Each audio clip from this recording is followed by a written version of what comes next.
Assalamualaikum warahmatullahi wabarakatuh.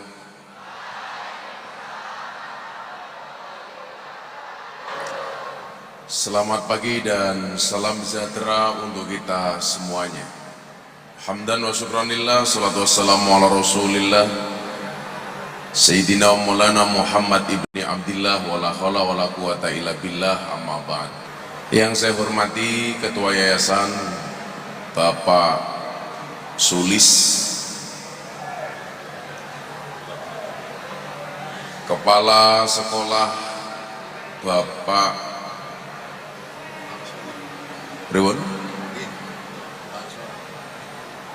Bapak Dr. Andes Rusmono, para tamu undangan Bapak Camat Pak Haryono, Bapak Kapolsek AKP Haji Robi'i, dan Ramil. Ini saya sanksi, masa dan Ramil pangkatnya letkol itu nggak mungkin kayaknya. Ini pangkatnya yang ketinggian atau yang nulis pokok ini, karena nggak mungkin dan Ramil letkol itu nggak mungkin. Maksimal kapten atau kalau di kota mayor. Ada Pak dan Ramil, Pak Babinsa, serta anak-anak sekalian, siswa dan siswi SMA Negeri 1 Subah yang berbahagia. Alhamdulillah, pagi ini saya bisa sowan ke SMA Negeri 1 Subah dalam acara gerakan moderasi beragama dan berbangsa yang happy dan menyenangkan. Ini inisiatif yang saya mulai sejak pandemi COVID-19 atas izin dan petunjuk dari Bapak Presiden Joko Widodo. Saya masuk kampus dan sekolah untuk berbicara kebangsaan, dan alhamdulillah hari ini jatahnya SMA Negeri 1 Subah. Kenapa yang saya pilih, kami pilih di SMA Negeri 1 Subah? Karena kalau nunggu undangan dari SMA Negeri 1 Subah jelas nggak ada anggaran.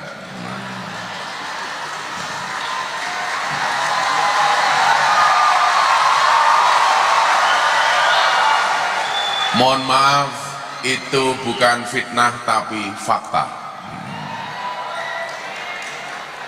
Gak usah disuguh saya puasa, Mbak. Gak usah disuguh saya puasa.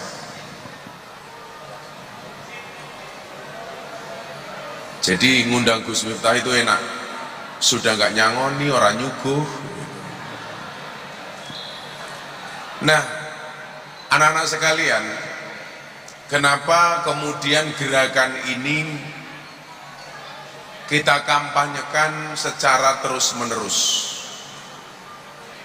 Salah satu landasan yang menjadi dasar adalah bahwa bangsa Indonesia ini bangsa yang sangat majemuk, yang terdiri dari lebih 17.000 pulau, lebih dari 1.700 suku bangsa, lebih dari 736 bahasa, dan ada 6 agama yang ada di dalamnya. Tentunya ini kemudian ketika tidak dimanage dengan baik akan memunculkan gesekan-gesekan di antara satu dengan yang lain. Disitulah kemudian kita bangga kenapa bangsa ini kemudian bisa bersatu, disatukan melalui satu buah ideologi, yaitu Pancasila. Yang kemudian membuat saya khawatir adalah pemahaman anak-anak dan siswa didik terhadap kebangsaan dan keagamaan itu menurun, terutama di wilayah kebangsaan. Kenapa demikian?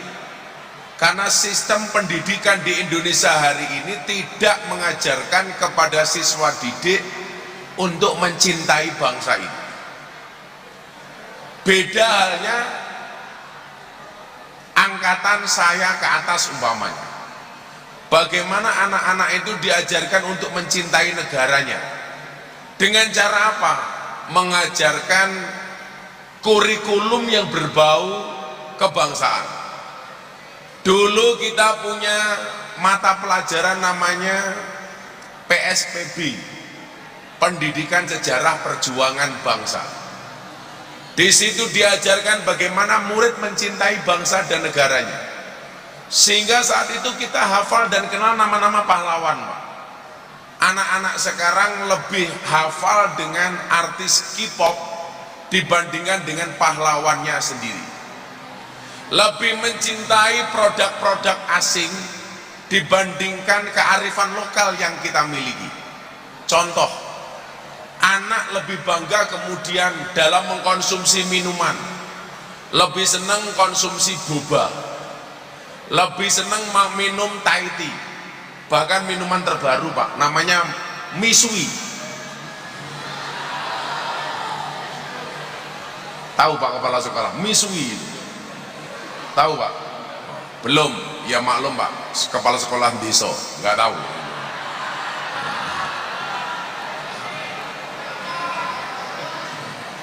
Bapak nggih pirsa?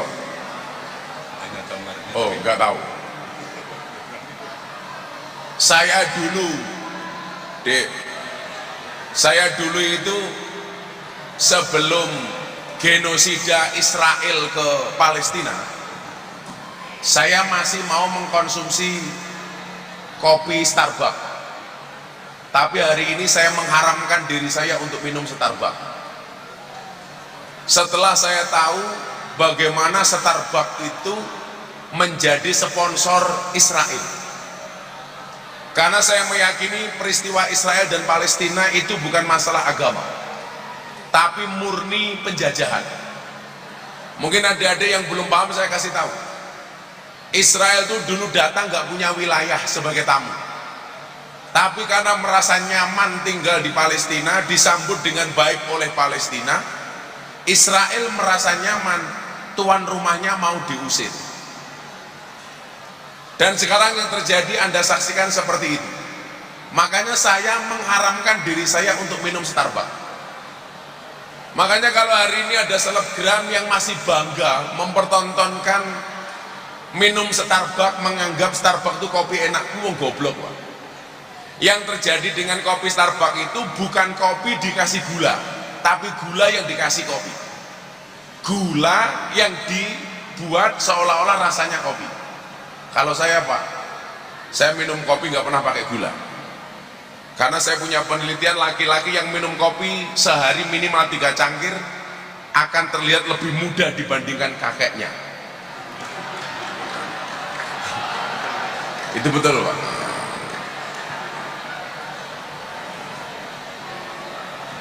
Bapak minum kopi? Sering-sering. Oh sering-sering. Tapi kok sudah tua Pak? Oh terbawa umur. Yang jelas kita laki-laki itu prinsipnya seperti kopi Pak. Pahit sih, tapi banyak yang mencintai.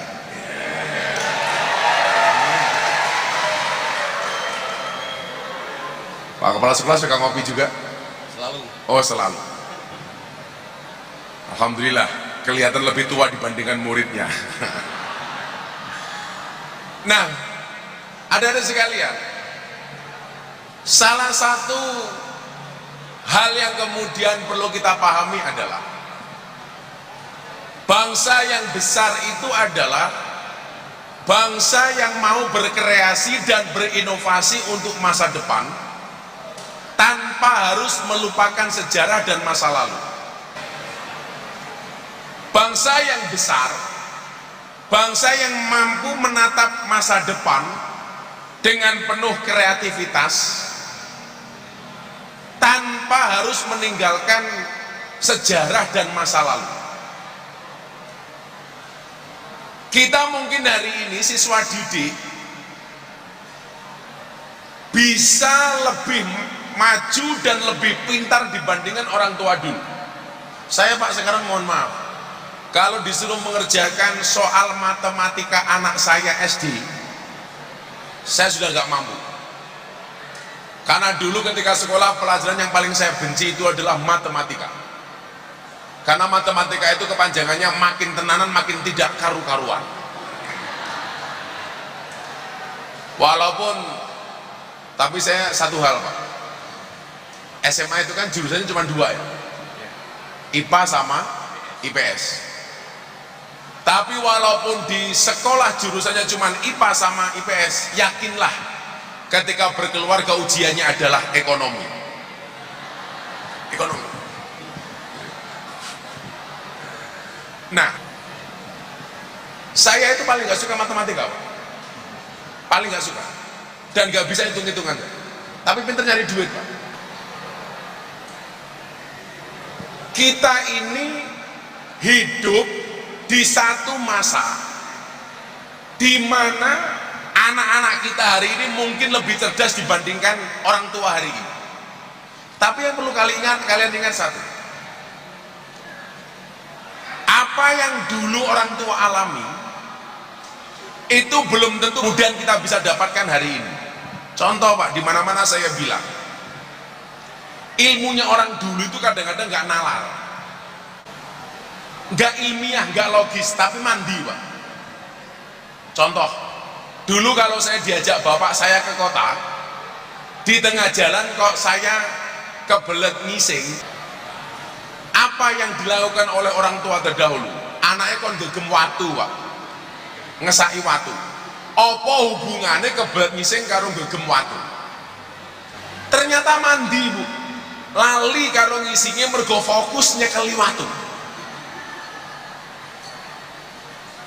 Contoh lagi adik-adik, ilmu-ilmunya orang dulu, cantengan. Walaupun sekarang mungkin sudah nggak ada penyakit cantengan, masih ada nggak Pak sekarang cantengan itu? Kalau dulu cantengan jempole abu, apa ilmunya mbah kita dulu? Kon nglebokke bol pitik, silet pitik ya Pak ya. Apa hubungannya canteng kalau silet pitik? Ternyata jawabannya anget. Percaya Pak silet pitik anget? Nggak percaya silakan dicoba. Itu mari Bu, mari. Anak dulu jatuh kepalanya benjol, nggak perlu dibawa ke dokter, mau diblonyoi karo idune mbokne, mari. Matane abang, nggak perlu ditetesi obat mata, konyak ke silite Pak, sambil berdoa, abang silitku ojo abang mataku, mari Pak. Yang lebih nggak ketemu nalar lagi, anyang-anyangan. Orang tua dulu perintahnya apa Pak? Jempol sikile kon naleni karet. Apa hubungannya jempol sikil karo nguyuh anyang-anyangan? Kenapa yang diikat jempol sikil nih? Bukan diditnya umpamanya, tapi mari. Makanya kalau dalam kaidah agama itu ada bahasa begini, ilmunya orang dulu itu, ad-du'a min salimil jinan aqrabu lil qabul min fasihil lisan. Doa yang dipanjatkan oleh orang yang hatinya bersih itu lebih cepat diterima oleh Allah dibandingkan mereka yang lisannya fasih. Orang dulu itu mungkin lisannya nggak fasih tapi hatinya bersih. Kalau orang sekarang mungkin lisannya fasih tapi hatinya kurang bersih. Makanya kalau Mbah Mudin itu Pak Bu, berdoanya mungkin nggak fasih tapi mereka tetap diangkat menjadi mudin. Kenapa? Karena keikhlasannya. Ini menunjukkan apa? Bahwa kita tidak boleh melupakan kearifan lokal, harus menjaga tradisi sejarah. Maka salah satunya apa? Harus belajar dari masa lalu. Penyakitnya kemudian adalah orang hari ini ketika berbangsa dan bernegara, yang dilihat itu selalu saja kejelekan orang lain, kekurangannya. Contoh, hari ini saya mengkampanyekan ucapan terima kasih. Orang Indonesia itu tidak bisa lepas dari 3 hal: minta maaf, minta tolong, terima kasih. Pak Jokowi menjadi presiden 10 tahun, berakhir besok tanggal 20 Oktober. Dilanjutkan tongkat estafetnya oleh Pak Prabowo, yang kebetulan saya dari awal menjadi orang yang mendukung keberlanjutan Pak Jokowi melalui Pak Prabowo. Orang kemudian apa? 10 tahun Pak Jokowi berkuasa memimpin Indonesia. Yang dilihat Pak cuman jeleknya, cuman kurangnya. Masih saja kita mengatakan Pak Jokowi presiden pelongo-pelongo, ingah ini. Yang dilihat apa? Bukan prestasinya. Coba kalau ngomong prestasi Bu, adik-adik coba lihat. Dulu orang nggak percaya Indonesia akan keluar dari pandemi COVID-19. Tapi faktanya apa? Indonesia menjadi negara, termasuk menjadi negara tercepat keluar dari pandemi COVID-19. Itu prestasinya siapa? Pak Jokowi. Tapi hari ini kemudian kita lupa untuk mengucapkan terima kasih kepada semua pemimpin-pemimpin kita. Bagi saya, Bapak Ibu adik-adik, semua orang yang memberikan sumbangsih untuk bangsa ini kita wajib berterima kasih. Kita harus matur nuwun dengan Pak Karno sebagai Bapak Proklamator. Kita harus matur nuwun dengan Pak Harto sebagai Bapak Pembangunan. Kita harus matur nuwun dengan Pak Habibie, Bapak Teknologi. Kita harus matur nuwun dengan Gus Dur, Bapak Pluralisme. Kita harus matur nuwun dengan Bu Megawati. Bu Megawati ini julukannya apa ya? Kalau Pak Harto Proklamator, Pak Harto Pembangunan, Habibie Teknologi, Gus Dur Pluralisme, Megawati apa ya?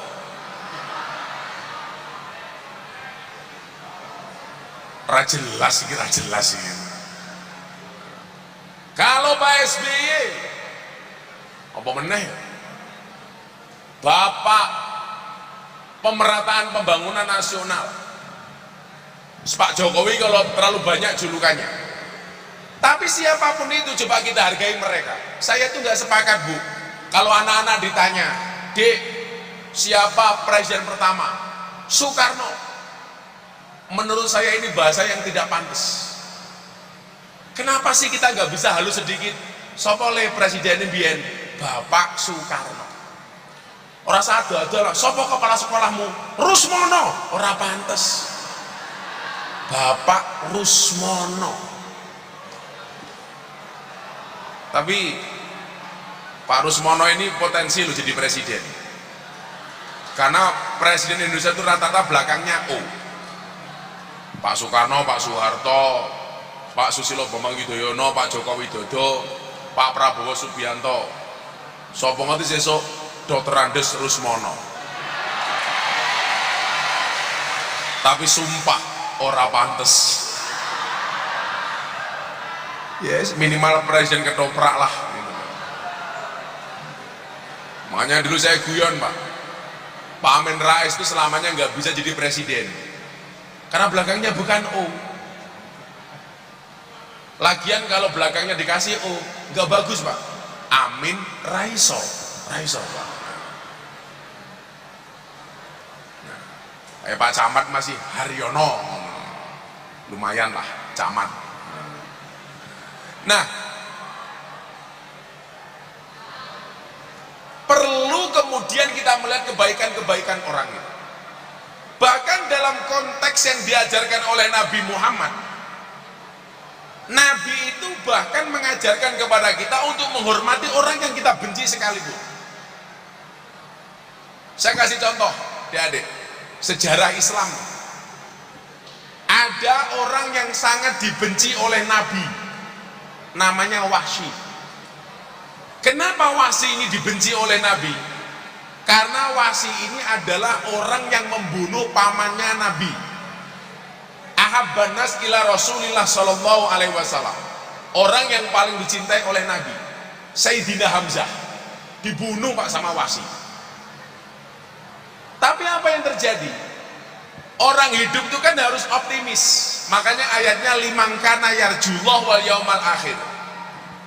Bahwa masa depan itu lebih baik dibandingkan masa sebelumnya.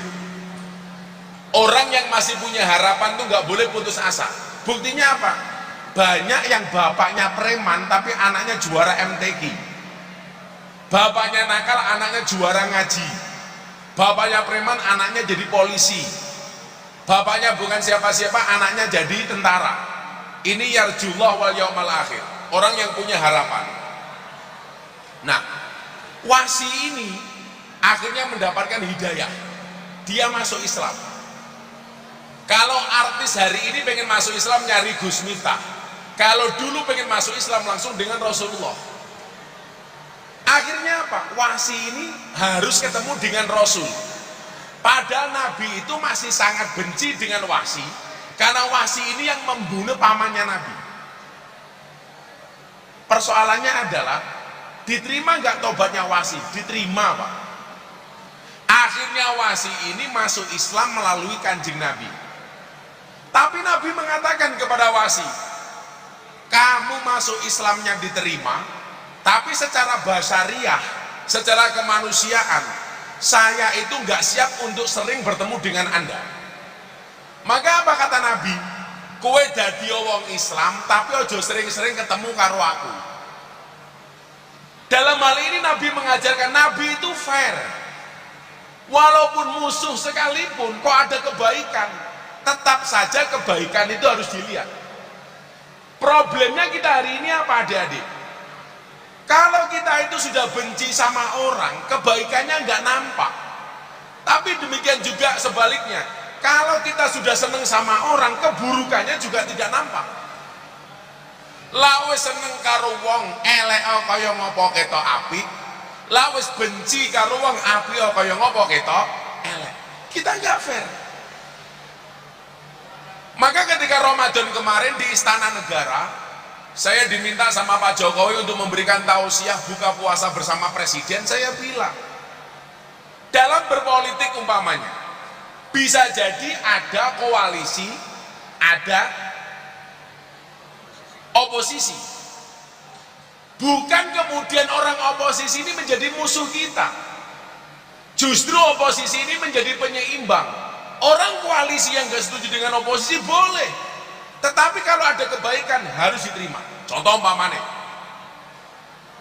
Bu Guru ada pendapat yang berbeda dengan Pak Kepala Sekolah. Pak Kepala Sekolah boleh tidak sependapat dengan Bu Guru, dengan guru yang tidak sependapat dengan Kepala Sekolah. Tapi bukan berarti ketika berbeda pendapat itu menjadi musuh, Pak. Contoh, Pak, saya dulu berbeda pendapat dengan Ustadz Khalid Basalamah. Soalan apa? Wayang.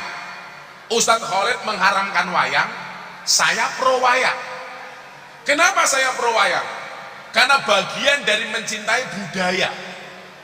Karena saya khawatir kalau bangsa ini tidak mau mencintai budayanya, maka budaya-budaya dan warisan budaya akan diklaim oleh Malaysia umpamanya.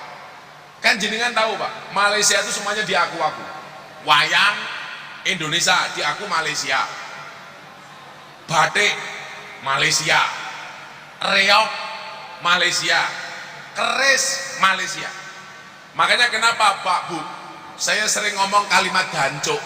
Saya itu ngomong dancuk bukan misuh, tapi dalam rangka menjaga kearifan lokal.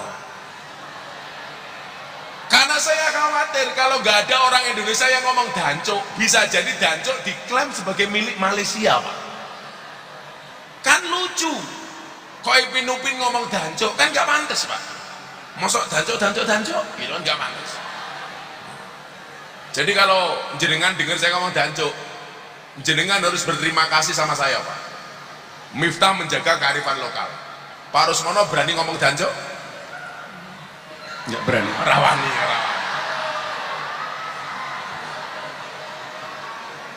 Pak Rusmono nggak berani ngomong dancuk bukan berarti suci, karena sok suci.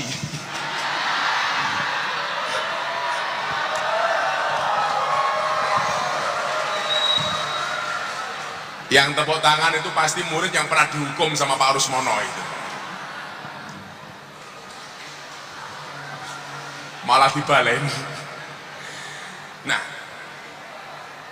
kita kemudian nggak boleh klaim kebenaran itu sepihak. Contoh begini, dulu Pak, masjid zaman Nabi itu kan tidak berbentuk bangunan. Masjid itu dari fi'il madi sajada yasjudu masjidan, ismul makan. Jadi masjid itu artinya adalah tempat untuk sujud. Zaman Nabi itu kalau masjid Pak Bu, adik-adik, cuman tanah kosong digaris, nggak ada temboknya, nggak ada atapnya, apalagi karpet, nggak ada. Makanya kenapa orang dulu itu batuknya hitam-hitam, karena mereka sujudnya di atas pasir, bahkan di atas kerikil. Jadi kalau era sekarang muslim batuknya harus hitam tuh enggak, sudah pakai keramik, granit, marmer, di atasnya karpet, masih pakai sajadah. Jadi kemungkinan batuknya hitam itu kecil. Teman saya tuh batuknya hitam bukan karena sujud, dikeplai bojone. Nah, saat masjid belum ada bangunan, itu ada Arab Badui, orang pedalaman. Tahu-tahu kencing di dalam masjid, nguyuh Pak, tur. Semua sahabat marah kepada Badui ini. Dasar ora toto, nguyuh ning jero masjid, ora sopan. Semuanya melaknat. Di dalam masjid itu yang tidak melaknat Badui cuma satu orang. Siapa? Baginda Nabi Muhammad Shallallahu Alaihi Wasallam. Belas gak dilaknat. Akhirnya Nabi hanya memerintahkan, tolong bekas kencingnya dibersihkan, disiram, dipel, dibersihkan, disapu. Begitu selesai, Baduinya ini angkat tangan, kemudian dia berdoa, wa rafa'a yadayhi ila sama. Artinya apa? Berarti dia mengangkat tangannya untuk berdoa. Apa doanya Yahudi ini? Mohon maaf, apa doanya orang Badui ini? Allahumma arhamna wa Muhammadan wa la tarham ma'ana ahadan. Ya Allah, berikanlah kasih sayangmu hanya kepada saya dan hanya kepada Nabi Muhammad saja. Jangan kamu berikan kasih sayangmu kepada orang-orang ini. Gara-gara doa itu, Badui ini ditegur sama Nabi. Badui kencing di masjid gak dimarahi sama Nabi, tapi begitu dia berdoa seperti itu dimarahi sama Nabi. Apa kata Nabi? Lakot tahajar tawasian. Kalau cara doamu seperti itu, sama halnya kamu mempersempit rahmatnya Allah. Seolah-olah yang berhak mendapatkan kebaikan dari Allah itu cuma kita, yang lain enggak. Dalam konteks ini sama, seolah-olah yang berhak mendapatkan kasih sayangnya Allah itu NU tok, Muhammadiyah enggak.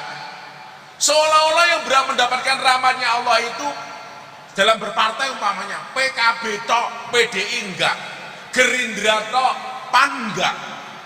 Itu namanya mempersempit rahmatnya Allah. Sama halnya ketika kita berbeda, seolah-olah yang berhak mendapatkan rahmatnya Allah itu kita, yang lain enggak.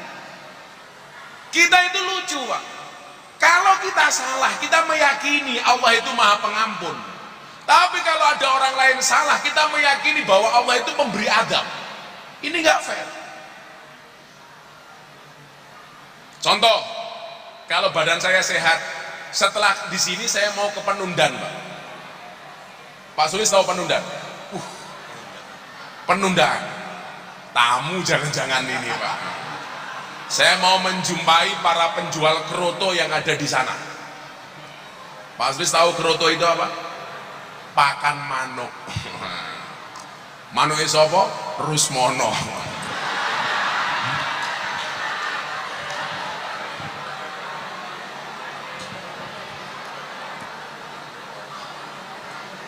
Pertanyaan sekarang begini, kenapa kok saya masih mau mendatangi tempat seperti itu? Sederhana saja, yang berhak mendapatkan hidayah dari Allah itu tidak hanya kita, tapi juga mereka yang berada di lokalisasi. Makanya kenapa saya masih rajin belusuan ke klub malam.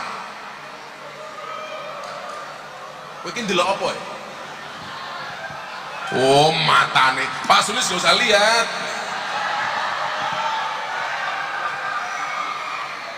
Saya pikir kalian tuh menatap ke depan khusyuk melihatku, ternyata melihat mereka. Di Penundan itu setahun yang lalu saya kirimi 250 mukena.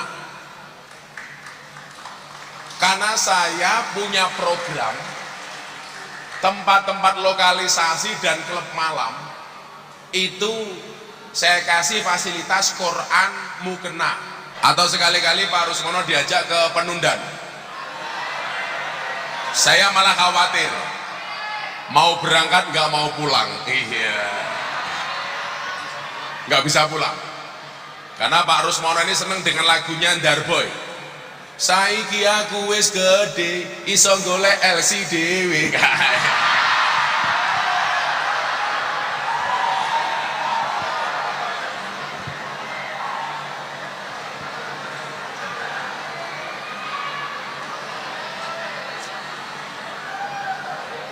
Nah sekarang loh Pak, anak-anak itu lagu-lagunya bener kayak gitu loh. Makanya kan ngapalke lagu-lagu nasional kebangsaan itu udah rapal saya. Wis ra tau diajarke, nggak ada ujiannya. Bendino lagune ambiar. Saya kira lakonannya lagi lagu bangsaan nggak ngerti, lagu-lagu nasional nggak ngerti. Ngertine yo cinta siapa.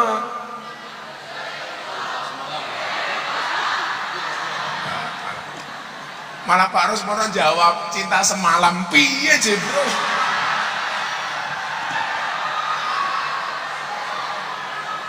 Bahaya kepala sekolah ini. Nanti Pak Rusmono yang jawab, kalau teman Penundan Gus, ngopo? Derek Pak Sulis.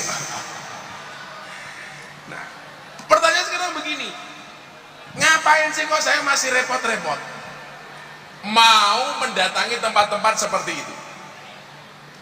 Saya itu kalau mau ngambil zona nyaman Pak Bu, anak-anak ya, saya itu ditawari berulang kali sama Pak Prabowo dan Mas Gibran untuk menjadi Menteri Agama, tapi saya menolak.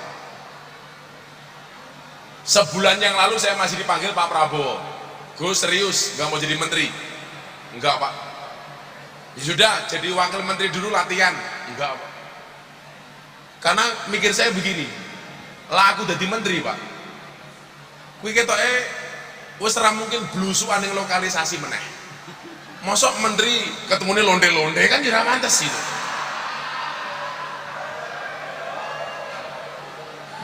Malah beban. Saya bilang sama Pak Prabowo, nggak usah lebih, saya tak bantu Bapak di bidang yang lain saja. Saya nggak usah jadi menteri. Loh, teman-teman Nasrani itu Pak, teman-teman gereja itu seneng banget kalau saya mau jadi Menteri Agama. Kenapa? Karena saya dianggap tokoh toleran. Karena dulu ada penelitian di 7 provinsi yang mayoritas orang non-Islam, yang banyak orang non-Islamnya, bukan mayoritas. Itu ada survei, siapakah tokoh agama Islam di Indonesia yang paling dianggap toleran. Ternyata menghasilkan 7 nama. Nomor 1, Kiai Haji Abdurrahman Wahid, Gus Dur. Kurang toleran apa Gus Dur itu? Makanya di makamnya Gus Dur itu ada tulisan, di sini terbaring pahlawan kemanusiaan, pahlawan pluralisme. Itu Gus Dur.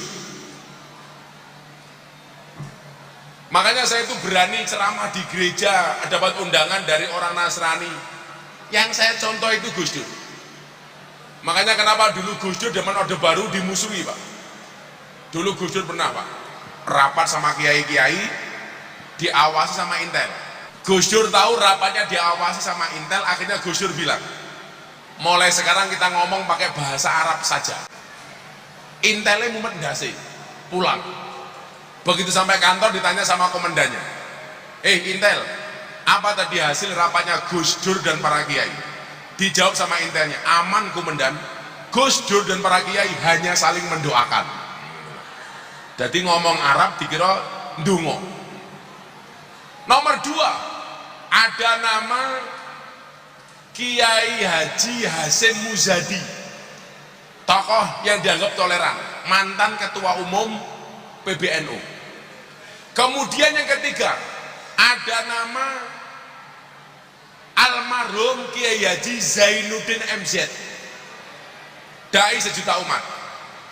Yang keempat, ada almarhum Profesor Dr. Buya Syafi'i Ma'arif, mantan ketua umum Muhammadiyah.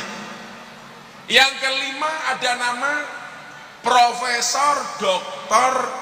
Kurai Shihab, bapaknya Najwa Shihab, dianggap toleran.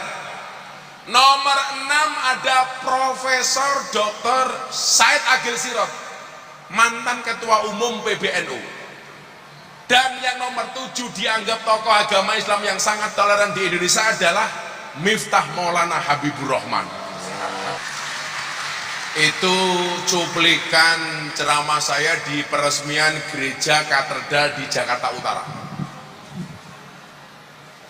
Di luar negeri, ceramah saya di gereja itu dipuji-puji, sementara di Indonesia saya dicaci maki. Postingan tadi itu diposting, potongan tadi itu diposting sama sahabat saya Master Deddy Corbuzier. 24 jam diposting, ditonton 7 juta kali. Yang komentar berapa? 100.000 komentar. Mayoritas mencaci maki saya. Miftah goblok, Miftah kafir. Saya dibilang kafir karena saya ceramah di gereja. Saya dibilang Miftah goblok. Saya jawab, ora apa goblok, tapi laris. Daripada kue pinter, cangkemmu ora payu, aku yang ngono, Pak. Saya dibilang, Miftah ceramah di gereja kafir. Saya bilang, ora masalah, sahadat meneh, aku yang ngono, Pak. Alasan saya dibilang kafir itu karena saya masuk tempat ibadah agama orang lain. Saya mau tanya, kalian pernah nggak ke Prambanan atau ke Borobudur? Pernah masuk Prambanan? Pernah. Pernah masuk Borobudur? Berarti kalian kafir karena masuk tempat ibadah agama orang lain. Kok gampang banget mengkafirkan orang? Nah, artinya begini, kenapa kemudian itu perlu saya sampaikan? Bahwa Islam itu hadir rahmatan lil alamin.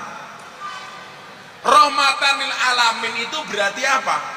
Konteks kebaikan kita itu tidak hanya berlaku untuk orang baik, termasuk mereka yang belum baik. Makanya saya bilang ahli maksiat itu juga berhak mendapatkan rahmat.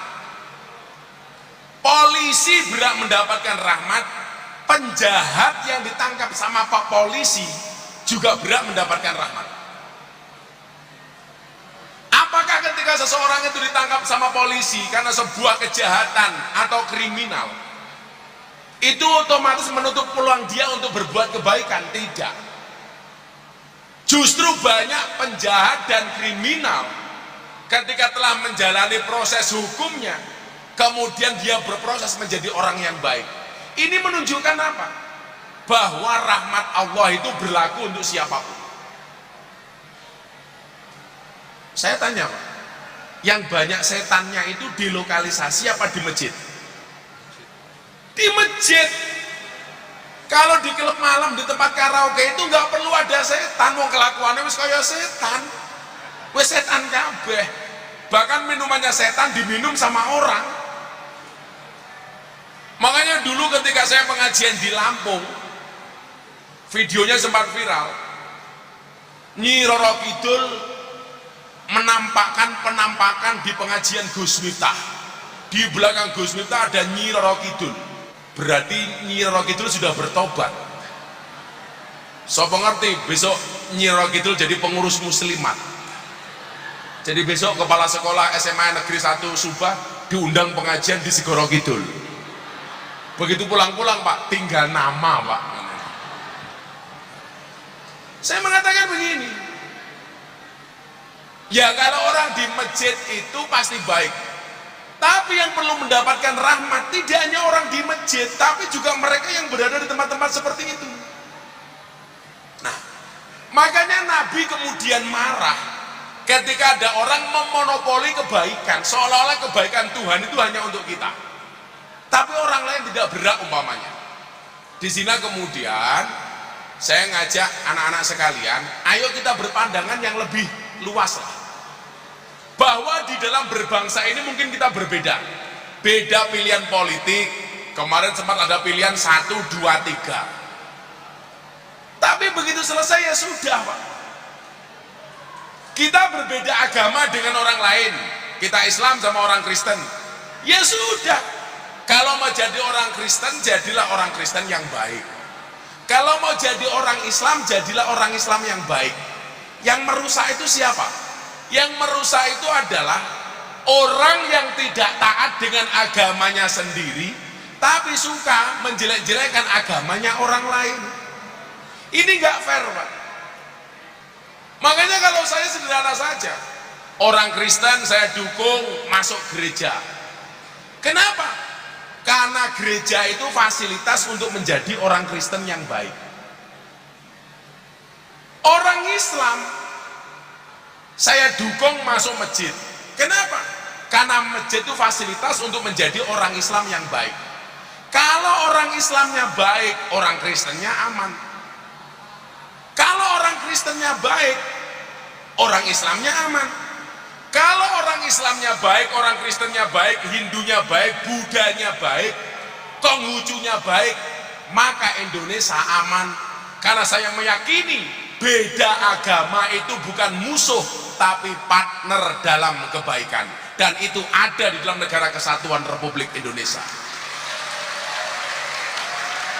Nah, untuk itu adik-adik, Pancasila mengajarkan kepada kita bahwa apapun perbedaan yang ada di antara kita, itu perbedaan itu untuk mempersatukan, bukan untuk meretakkan. Perbedaan yang ada untuk saling menguatkan, bukan untuk saling melemahkan. Itulah syarat untuk menjadi bangsa yang besar di bawah Negara Kesatuan Republik Indonesia. Saya harus melanjutkan aktivitas saya. Terima kasih Pak Kepala Sekolah Rusmono dan Bapak Ibu Guru dan adik-adik sekalian. Yakinlah bahwa semua di antara kita punya potensi. Nggak mungkin Allah tidak memberikan kelebihan di setiap kekurangan kita. Di balik semua kekurangan pasti ada punya kelebihan. Yang kita butuhkan hanya satu, ikhtiar dan kerja keras. Saya selalu mengatakan, jika kita tidak terlahir dari orang menjadi orang kaya dan cerdas, maka jadilah orang yang kerja keras dan penuh dengan kreativitas. Jangan bermimpi, jangan pernah hidup dalam mimpi, tapi bermimpilah dalam hidup. Saya meyakini, kenapa kaca mobil bagian depan itu selalu lebih besar dibandingkan kaca spion? Jawabannya adalah karena masa depan bangsa Indonesia jauh lebih besar dibandingkan masa lalunya. Tepuk tangan untuk kita semuanya. Terima kasih. Selamat siang. Assalamualaikum warahmatullahi wabarakatuh.